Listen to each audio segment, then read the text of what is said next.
우크라이나 전쟁 푸틴의 낙관론 속, 확전 우려, 서방 무기 지원 지속.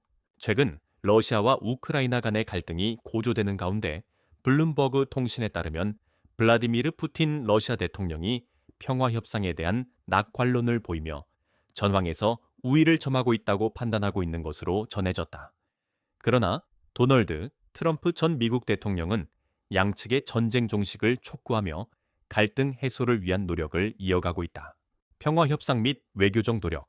볼로디미르 젤렌스키 우크라이나 대통령은 평화를 위한 자국의 준비 태세를 강조하며 러시아의 분쟁 종식을 위한 압력을 가할 것을 촉구했다. 그는 러시아와의 대화를 위한 국가협상그룹 확대를 발표하며 우리는 주요 문제를 해결하기 위한 정상회담 준비도 되어 있다. 우크라이나는 러시아와의 직접 대화를 두려워하지 않는다고 밝혔다. 또한 우크라이나는 러시아, 미국, 유럽연합, EU, 영국 대표단이 참여하는 국제회의를 고려하고 있으며 튀르키예, 바티칸, 스위스 등이 잠재적 개최지로 거론되고 있다. 크렘린궁은 현재의 평화 노력이 구체적인 진전과 합의를 이룬다면 푸틴 대통령과 젤렌스키 대통령 간의 직접 회담 가능성을 배제하지 않는다고 확인했다. 도널드 트럼프 전 미국 대통령은 푸틴 대통령과의 2시간 전화 통화 후 트위터를 통해 러시아와 우크라이나가 즉시 휴전 협상을 시작할 것이며 더 중요한 것은 전쟁을 끝낼 것이라고 발표했다. 트럼프는 이 통화를 훌륭하고 매우 좋았다고 묘사하며 유혈 사태를 끝내고 무역 이익을 위한 갈등 해결에 중점을 두었다고 강조했다. 푸틴 대통령은 트럼프와의 통화를 내용이 풍부하고 솔직하며 매우 유용했다고 평가하며 직접 회담 재개에 대한 미국의 참여에 감사를 표했다. 양측은 분쟁 해결 원칙 합의 기간, 잠정적 휴전 가능성 등을 명시하는 미래 평화 협정에 관한 각서를 중심으로 논의를 진행해 왔다. 이스탄불 회담에서의 접촉도 재개되어 진전을 시사하고 있다. 그러나 우크라이나 대통령실은 5월 16일 튀르키예에서 열린 회담에서 러시아가 우크라이나의 도네츠크, 루한스크, 자포리자, 헤르손 지역에서의 철수를 요구했으며 젤렌스키 대통령은 이를 레드라인으로 단호히 거부하고 러시아의 분쟁 종식 진정성에 의문을 제기했다고 밝혔다. 트럼프는 또한 젤렌스키 우크라이나 대통령과 프랑스, 이탈리아, 독일, 핀란드 등 유럽 정상들에게 자신의 협상 계획을 전달했다. 바티칸은 회담 주최 의사를 밝혔다. 보도에 따르면 트럼프는 분쟁 해결 노력에 더딘 진전에 피로감과 분노를 느끼고 있었다. 푸틴과의 통화 전 트럼프는 통화의 주제가 매주 평균 5,000명 이상의 러시아와 우크라이나 군인을 죽이고 있는 유혈 사태의 종식과 무역 문제라고 밝혔다.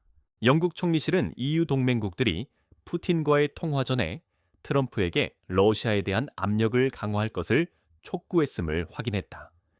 논의에는 전쟁의 막대한 비용과 무조건적인 휴전의 필요성이 포함되었으며 러시아가 협력하지 않을 경우 제재를 요구하는 목소리도 나왔다. 전문가들은 러시아가 하위급 전문가들이 기술적 세부 사항을 처리한 후 고위급 결정이 내려지는 상향식, 버텀업 접근 방식을 선호하는 반면 미국은 양국 정상이 만나 큰 틀을 합의하는 하향식 탑다운 접근 방식을 선호한다고 지적한다. 푸틴은 이스탄불 고위급 회담에 참석하지 않고 대신 하위급 대표단을 파견했다. 푸틴 대통령은 러시아의 핵심 목표가 위기의 근본 원인을 제거하고 러시아의 안보를 보장함으로써 항구적인 평화를 달성하는 것이라고 주장하며 러시아는 목표 달성에 충분한 병력을 보유하고 있다고 밝혔다. 5월 16일 이스탄불에서 열린 러시아와 우크라이나 간의 직접 회담은 3년여 만에 재개된 것이다. 러시아 대표단장 블라디미르 메진스키는 결과에 만족하며 지속적인 접촉에 대한 의지를 표명했고 1000대 1000의 포로 교환에 합의했다고 밝혔다. 우크라이나는 또한 양국 정상 간의 직접 회담을 요청했으며 러시아는 현재 이 요청을 검토 중이다. 군사적 발전 및 능력 군사 분석가 브랜든 트레이 리처드는 러시아가 새로운 도전에 적응하기 위해 군대를 조정하고 있으며 나토 국가 공격 의도를 부인하고 있음에도 불구하고 러시아 무기 시스템의 살상력이 증가하고 있다고 지적한다. 이스칸데르 천전술 탄도미사일은 최종 단계에서 고속 기동이 가능하여 적의 미사일 방어 시스템이 요격하기 어렵다. 리처드는 이러한 시스템이 매우 인상적이며 나토 국가들이 신속하게 대응책을 마련해야 한다고 강조했다. 그는 또한 이 미사일이 1000km의 사거리를 가지며 나토 방어를 우회하고 핵 공격 능력을 제공하도록 설계되었으며 거의 목표를 놓치지 않는다고 덧붙였다. 에이브럼스 전차와 관련하여 호주는 미국 승인을 조건으로 M1A1 에이브럼스 전차 49대를 우크라이나에 이전할 것이라고 발표했다. 그러나 미국 및 호주 관리들은 물류 문제, 유지 보수 어려움, 러시아 무인항공기 UAV에 대한 취약성 등 우려를 표명했다. 에이브럼스 전차의 상단은 특히 드론 전쟁에서 약점으로 꼽힌다. 미국은 조 바이든 대통령 해에 2023년 말 이미 31대의 에이브럼스 전차를 우크라이나에 이전하는 데 동의했었다.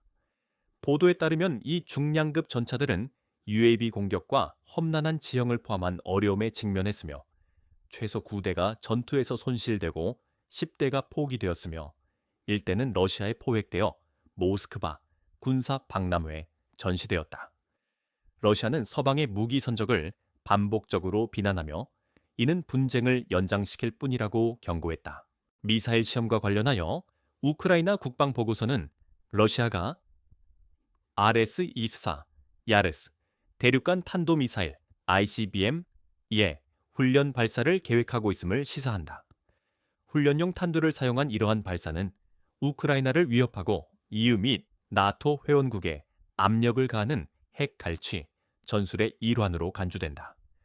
발사는 스베르들롭스크, 주스보로보 마을 근처에 위치한 러시아 전략 미사일군 소속 이동식 지상 시스템에서 명령된다.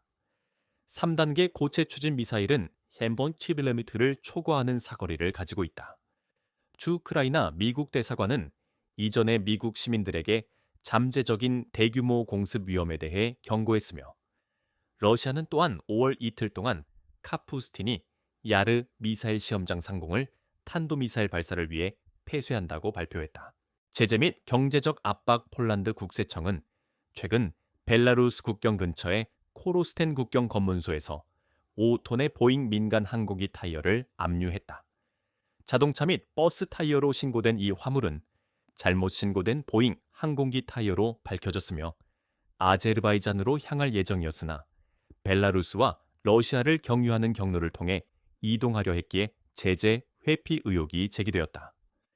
해당 품목은 2022년 침공 이후 EU의 대러시아 금지 품목 목록에 포함되어 있다. 2022년 2월 러시아의 전면 침공 이후 EU 미국 및 동맹국들은 전례 없는 제재를 부과했다.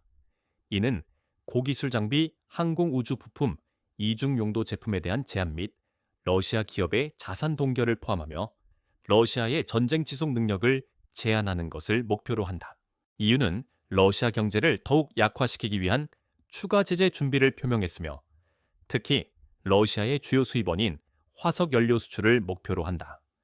EU는 이미 러시아 석탄 수입을 금지하고 석유의 가격 상한을 부과했지만 러시아 천연가스 의존도를 줄이는 전략을 계속하고 있으며 이로 인해 다른 지역에서 에너지 가격이 상승할 수 있음을 인정하고 있다.